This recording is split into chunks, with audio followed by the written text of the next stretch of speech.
morning, everyone. Welcome to the Sprints. Happy Thursday. There are so many of you this morning. Hello. Hello, that dark writer. Hello, Zaina. Hello, Cranko. What are we all working on today? Oh, you're going to do morning pages. Okay, are you doing the writer's way, the artist's way? That's what the people say? No, that's just an actual thing. Okay. Good morning, Meredith. Welcome. I knew that you were a morning writer. I wondered if I would spot you in here one of these days. What are you working on? Are you in revisions, if my math is correct? Maybe? Sherry, how's it going? Good morning. Hello, Casey. How are you today? Oh man, my brain is not operating yet. Hello, everybody. Finishing a big section of notes today. Only have a little bit left. Hopefully, can get through a big chunk today. I also have ambitious goals. I have been on a chapter. It's the same one I was on Tuesday, but I am gonna finish it in the first sprint. Do you hear me? Hello, Thrift Nice. Working on extensive rewrites after a developmental critique. I am with you in spirit and in physical video. I feel it. You got this, girl. You got this. Hello, Hessa. And Meredith, you are working on revisions of part two. Been on the struggle bus this week. I feel it. I'm in Act 2, part 2 right now, and I can feel it. It is horrible. Um, I always forget how much messier the second half of the draft is, for me anyway, than the first. And I already gave the first half to people, and now I'm like dealing with the consequences of my own actions. So it's fine. Hello, Bottled Water 2000. I love your username. Just finished drafting 2,500 words of an assignment, ready to write something I actually want to write. I remember this so vividly from college, and I enjoyed it a little bit because it like gave me this good view of writing of like, yes, it's supposed to be the fun thing, but also that much brain power. You got this. I'm happy for you that you can write something fun. Sana says a YouTuber talked about it many years ago. The Artist's Way. Yep. I think it's like you're supposed to write 3 full pages of a journal or something like that. But I don't think there are a lot of rules. I think it's just supposed to be 3 pages of anything. That's what I've heard anyway. I did this for like a day in college when I really thought I was going to be that girl. And I just did it like I wrote short stories. Like I didn't actually write about my own life. I just wrote 3 pages of something. So that's awesome. Go get the coffee, Casey. I already had my coffee. I get up extra early just so I can like chug it down before.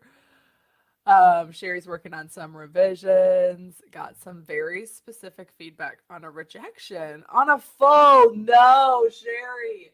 Oh, I'm so sorry. But feedback is rare, so I'm going to try to implement it, which will probably take a few weeks.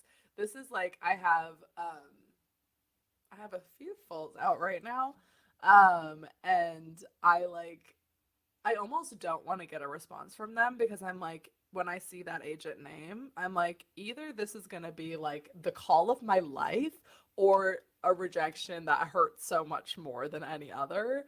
So I'm sorry that you got that, but I'm happy that you got feedback. So,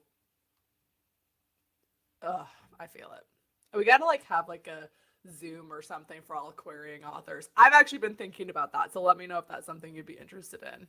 Cranko got a little bit distracted by a by a Sims leak, but I'm not gonna spoil anything here. Good. Oh, that's great. And Zaina just came off of an interview with a career counselor. Awesome. Sounds like fun. Actually sounds so stressful, but I'm glad you can now come here and relax and write. Casey, but I also need to finish my book for book club tomorrow night, so I only need to read 90 pages. So I might write this morning and read tonight. Yeah, that sounds like a good plan. I need to get into a book club. That would motivate me to read, right? Yeah. Yeah, 750 words. That's about 3 pages. Yeah. Of it depends on like what kind of journal you had. I had a very small journal for the morning pages so that I could get through the 3 pages really quickly. You guys, am I about to start morning pages again? I'm feeling inspired. I don't know. Um, that dark writer says the artist way was great for me to help unstick some brain stuff, and it worked really well for in conjunction with trauma therapy. LOL. Thank you for adding the LOL on the end, just to lighten the mood. But I have heard this as well that it helps people like kind of clear out that initial like thoughts of the day to move on to your higher creativity self. I think I'm about to start doing morning pages, everyone. Catch the vlog 1 week from now, I guess. Hello, Grace continues. It's evening for you. That's awesome. Good evening to all you evening people. Sherry, I tried to write morning pages on a routine and it never sticks, which made me feel guilty. So now I just keep a notebook on my desk, and when I get the urge to write, I write in it 2 to 3 times a week. Yeah, I think that's a really healthy attitude towards journaling. I actually, the last few days, have started journaling again, but it's not at a specific time, which I think was the problem. I think I was trying to be like, at 7:15 in the morning, I will journal. And then I would never do it, and then I'd be like, well, I can't anymore because the time is gone. But it's actually been good to not set a time for it. And yes, Meredith, the query trenches are slow, and all my outstanding queries are 90 days old. This is okay.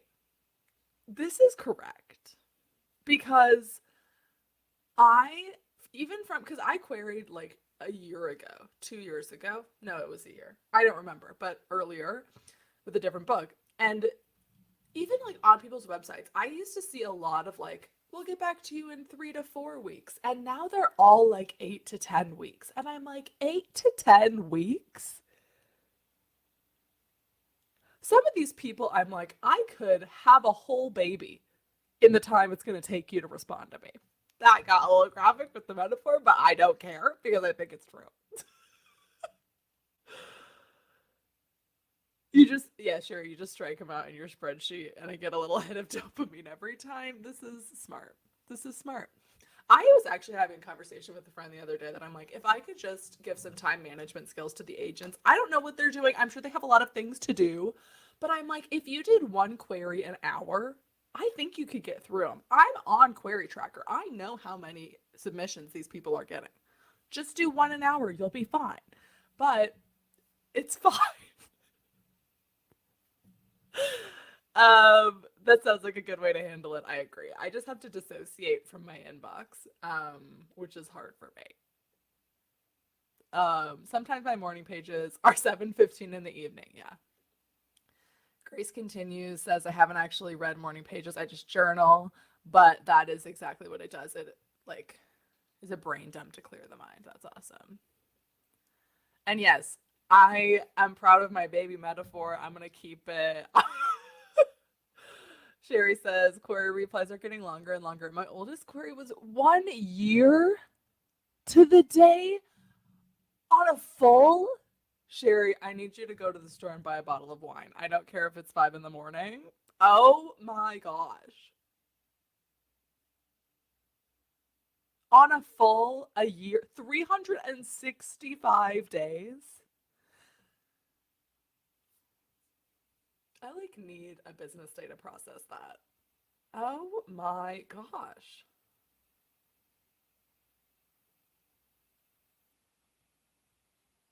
Okay, I'm sorry. That like literally took me out of it for a second because that is so horrible. Just keep powering through, everyone. I've been thinking recently, this is such, actually it's not really that much of a 180. I was I'm not doing a Patreon yet. I'm waiting until I get a little bit larger of a following. But I was thinking, I was like, what would I even do? Like, I don't know if I'd even want to do a Patreon. And then I was thinking, like, what could I provide value for that I'm not already doing on YouTube for free? And then I was thinking about, like, what if we had some sort of, like, solidarity for querying writers? And I was like, that could be something. Like, some sort of Discord or Zoom or something where we just complain and drink wine or water or whatever you want to drink. I don't know. They do call it the trenches for a reason. And I feel like It would be good because I mean, you don't want to like update the whole internet every time you get a rejection, but it's like people who are in the same spot, and maybe we have like the first half of the meeting you can only share about or like a certain time during the meeting where you can share victories because I feel like if you had a bunch like but it would also like I feel like I don't know. I feel like it'd be good because even when you get like a rejection, but it has some feedback, it's like sort of exciting, but you don't know how to tell people. Like my mom doesn't get that. Sorry, mom, watching the replay. I mean, maybe she does. I don't know. Um, you do it because I don't have time for more content creation. I was thinking about it. I'm kind of like scouring people's Patreons and just seeing like I don't know. Sorry, I just saw this next comment. Victory time. Quiet crying. I feel it. I feel it. It's hard. I don't know. I think once I have a good enough selection of content that I feel like it would be worth people actually paying for, I might do it. I don't know. They say celebrate the small wins because the big ones just don't come as often. This is so depressing, but so true. I had this whole okay, and then we're gonna write after I share this story. I promise. This morning, I had this whole like extended daydream where like I already had an agent and I was on submission. I don't know what I was. It was just the morning. I was just feeling like I wanted to dissociate from reality, I guess.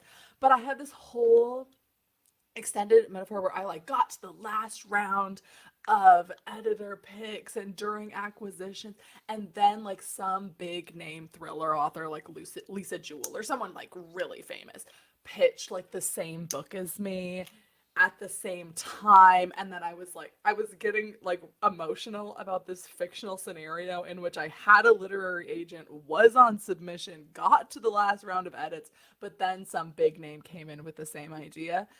I don't know why I decided to share that, but it was like not an intrusive thought because that means something else. Like that's actually like a real thing people have. I don't, you know what I mean? Not a real intrusive thought, but like sort of like an off-brand one. Um, it is so depressing, but I'm glad there's all of us out there that can laugh at the absurdity. Awesome. Well, I think it's time we get started writing in it, and people have to scoot off to work. You have such a rich inner life. That's the nice way of talking about it. Maybe delusional. I also got really stressed last night because I turned on my air conditioner, like my central air for the first time ever in this house. And I was like, as I was falling asleep, I filmed a video of myself being like, if I die tonight, it's because I used the air conditioner for the first time and maybe there was like a leak or something. And since it's the first time I'm turning on the air conditioning, like that's what's gonna get me.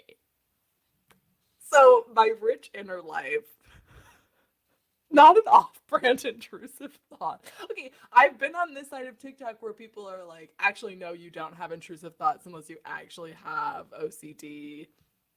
Like there's this whole subculture on TikTok that I somehow find myself in, despite not having any of these things. Okay, let's start. How do I transition from this? Okay, let's do 25 minutes, everyone. I can see what you're all trying to do. You're trying to distract me so we don't write, but I refuse to be persuaded. Clock. Here we go. All right. I am going to finish this chapter in this sprint, and if I don't, I need someone to personally stalk me and find my house and slap me in the face, but please don't actually do that and never look up my address. Thank you. Okay, let's let's start.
All right. That brings us to the end of that sprint. How did we do? I did finish the chapter, so no need to cyber stalk me. Thank you. I can tell that this book is actually plotted by like a previous version of me because I keep being surprised by what happens next, despite knowing exactly what happens next. Meredith, I am afraid. I'm so paranoid about that. Not in a real, I mean, kind of in a real way, but I'm like, it's like when I get into my inner self, when I'm like, what if I get too famous? Like, that's what I'm worried about, is that I'm going to become too famous and then people are going to try to find me. Um, I'm almost done with the, well, I'm glad that you're almost done with the chapter you're working on. The chapter I've been working on, I have been, it was a 5,000 word chapter of chaos and bullet points and destruction and trauma dumping somehow at the end. But it all worked out. I finished it. Now someone's getting attacked, and I forgot that they got attacked in that scene, and it was very jarring. It was very jarring for me personally. Thrift Nights finished a full scene. Awesome. Should wrap up the chapter in the next sprint. Rough going though. You got this. You got it. Hey JC, thanks for coming. A 120 word warm up. That's pretty good. Realizing I need to figure out what's actually happening in the story right now. It's the most vague part of my outline. That's exactly where I am in my book too. The outline is like, they have conversations about each other. Like, that's what the outline says, and that's 3 chapters worth of nothing. So I feel you. You got this. That Dark Rider finished a scene and got started on the next one. Awesome. Bottled Water is nearly done with the scene. Looks like it was a good. Oh, Cranko finished the notes. This is awesome. Great job, everybody. Well, the first batch. That is. Trying to make a plan of attack for how I'm going to tackle my revisions. Yeah. That takes like a deceptively long time. Every time I have had to like make a revision plan, it takes so much longer than I think it's going to. I'm like, oh, like last year's Camp NaNoWriMo April. My plan was to write my whole revision, but I hadn't made my revision plan yet. But in my head, I was like, I'll just do that on the Sunday before camp starts. No, it took me the entire month of camp to write my revision plan, to be fair. You guys have revision plans. Sometimes, Meredith. Sometimes, not always.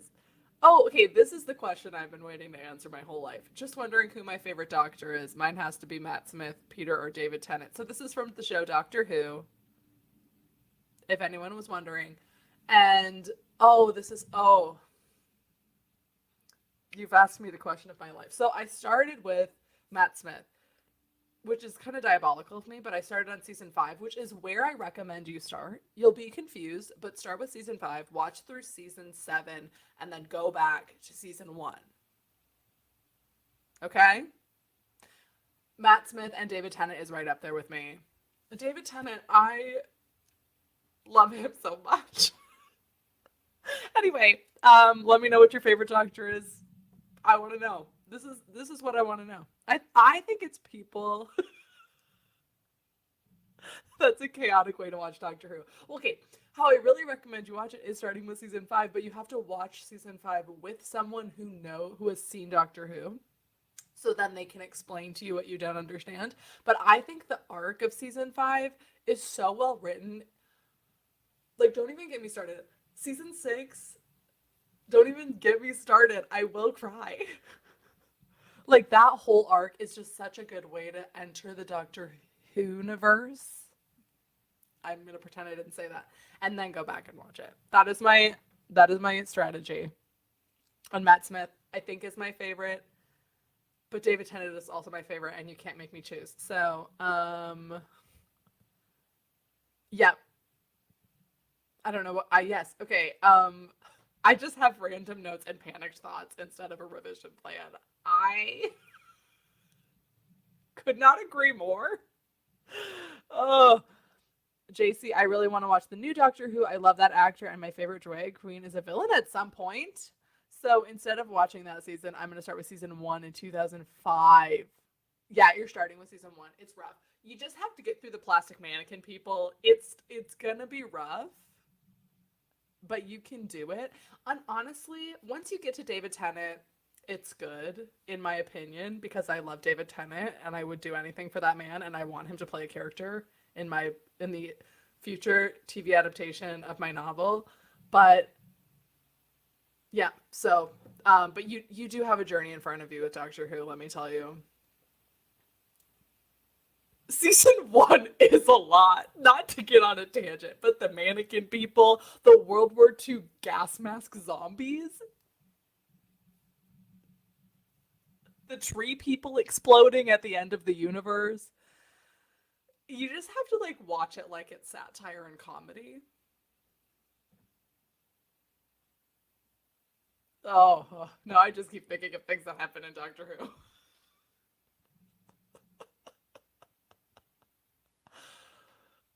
Okay. I do have a dress that is the TARDIS. It does not fit me anymore because I was in 5th grade. I love that we have so many Doctor Who people here. I love the World War II gas mask zombies. Like, color me crying at the end of that episode. Just this once, everybody wins. Don't even talk to me. That was a direct quote. I don't want to talk about it. Oh, that's where Captain Jack is introduced, isn't it? Okay, not to go on a tangent.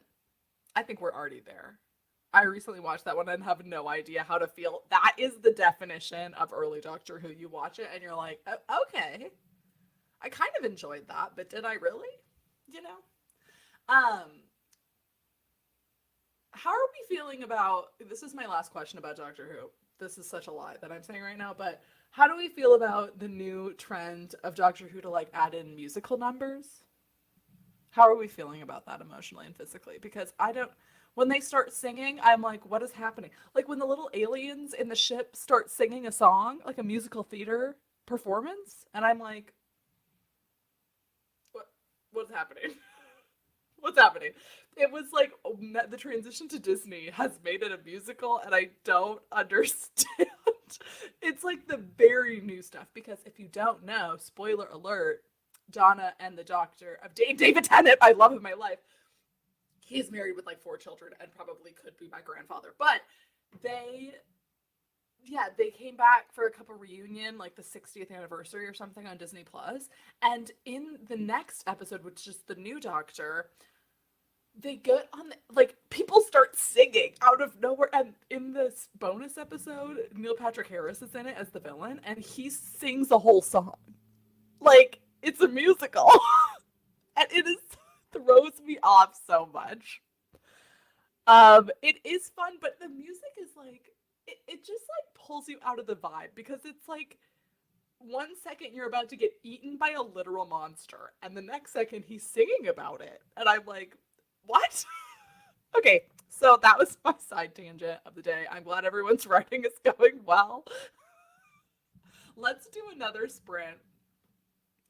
Um, Thank you to everyone for sticking with me if you're not a Doctor Who person, because I'm sure that was a journey of a lifetime. Yeah, it is weird. It's like when Grey's Anatomy tries to like do an episode. It's okay. Don't even get me going. The episodes that Grey's Anatomy chooses to be musical episodes is so strange to me because it's the most like dramatic, like main character people are dying episodes, and they're like, "What if I sang a song?" And I'm like, "Don't even do this to me right now." Um, yes. Well, thanks for joining, Meredith. Have fun at work, I guess. um, we'll wrap it up with one more 25-minute sprint. Um, because I actually got like 200 words into the next chapters. 150, fine. I did not actually get to 200. I got to 150. Okay, I don't want to hear anything about it. Um, I will not have fun. I could not agree more. Um, yeah, okay. 25 minutes on the clock. Oh, we've started singing. This is not good. Okay, there. I agree. The Grey's musical episodes are secretly my favorite because they got bars. Some of them don't. Or, you know what's the most atrocious musical episode of all time? It is Once Upon a Time. If anybody watched that show, that musical episode, diabolical. Diabolical. Nobody asked for that. Nobody wanted that. Unless you did. And if you enjoyed it, I'm happy for you, but I could not do it. Also, they're going to ruin the wedding episode of my two loves of my life with a musical episode. Are you kidding? Okay. With that thought, let's do another 25 minutes. I I don't know. I'm feeling bold and ambitious, and maybe I'll finish the next chapter. We'll see. Okay. Bye. I'll see you. I'll see you in 25 minutes. Stretch out your wrists if you need to.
All right. That brings us to the end of that one.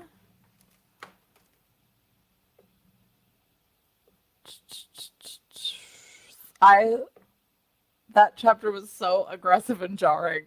I I I don't know. I don't remember writing that. Um, but it was good. I was just shocked and appalled by what was happening to my character. It's so sad. Okay. It's so jarring to go from this lovely conversation with you all to pain and suffering. But that's what Act 2 Part 2 is. Even if you're writing a happy book, Act 2 Part 2 is pain and suffering always. Let me know how you guys did. Yeah, I really am doling it out. I've realized about myself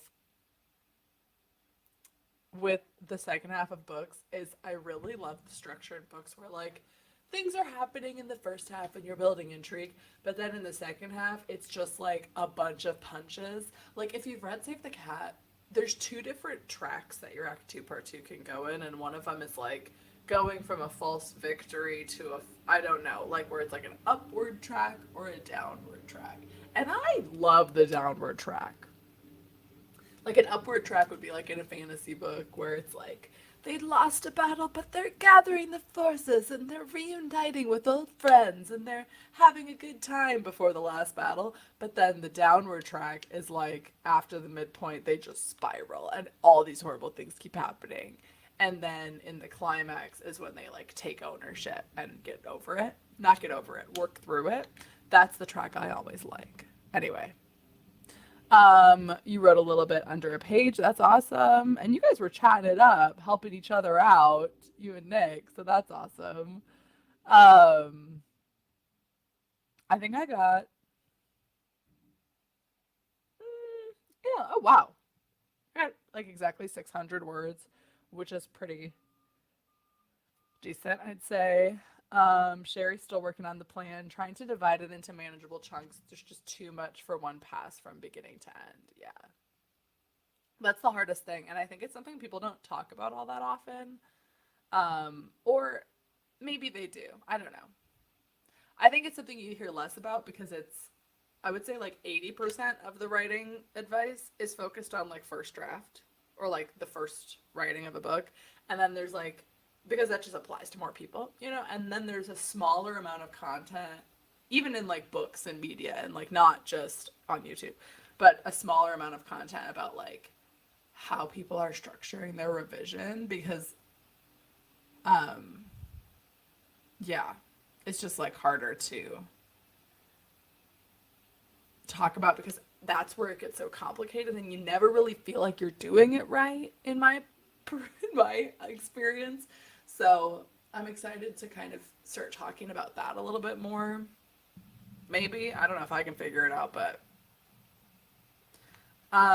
hey Tiara, you're good. Thanks for stopping in to say hi. Um, I'll be live again tomorrow because I'm insane. Actually, no, this is fun. um, yes, someone needs to teach a master class for revising. I feel like I'm starting to see more people get to second drafts on this here YouTube. So I'm hoping maybe we'll all start to share revision content. But the problem is like I don't know if I should share how to revise a book because I don't know if I can actually do it successfully. But if someone could make a master class about that, that would be wonderful. If anybody's really struggling with revision and needs just like bare bones, check out I think it's like on NaNoWriMo, the organization's um resource library. They have like a revision guide that if you have like absolutely nowhere to start, that was a good starting point for me. I don't do everything on that checklist, but if you just need something. Um but yeah, I think that'll bring us to the end. I do need to go to work, unfortunately, but I really don't know how to revise. It is so individual. It is. And then each book is so different too. Yes, I found this too. Like it really is different. I'm hoping this revision process is shorter, but who knows? If you're watching the replay, let me know how many words you got. If I I don't have another sentence. That's all I had to say. So, thank you guys so much for joining. This was so fun. I'll be live again tomorrow at 6, and I probably will do a similar schedule next week. So, probably Monday, Tuesday, Thursday, Friday. Um, but yeah, thanks for joining, Casey. Thanks for joining, everybody. Um, this was so great. And I finally got through that chapter. So, no one needs to stalk me. Thank you. Okay, I'll just see this before we go. I thought my book was revised, but the agents seem to disagree. Agents are so particular and all disagree with each other. So I think your book is great, Sherry. I haven't read it, but I know it is. Okay. I'll see you guys tomorrow. Bye. Like the stream, subscribe, comment, all the things.